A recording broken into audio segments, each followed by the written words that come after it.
Ναι, καμένος δεν υπάρχει.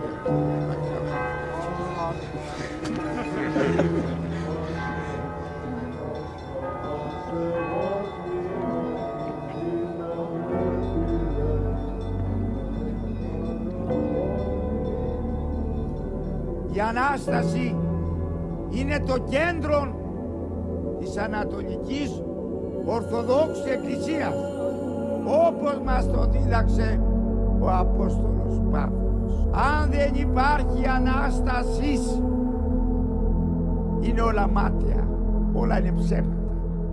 Όλα στην Ανάσταση καταξιώνονται και παίρνουν αξία. Όλοι μαζί να γιορτάσουμε την κοινή Ανάσταση και αυτή να περιμένουμε, όπως λέει το σύμβολο της πίστεως, προσδοκώ Ανάσταση νεκρών και ζωή του μέλλοντος αιώνος. Αμήν.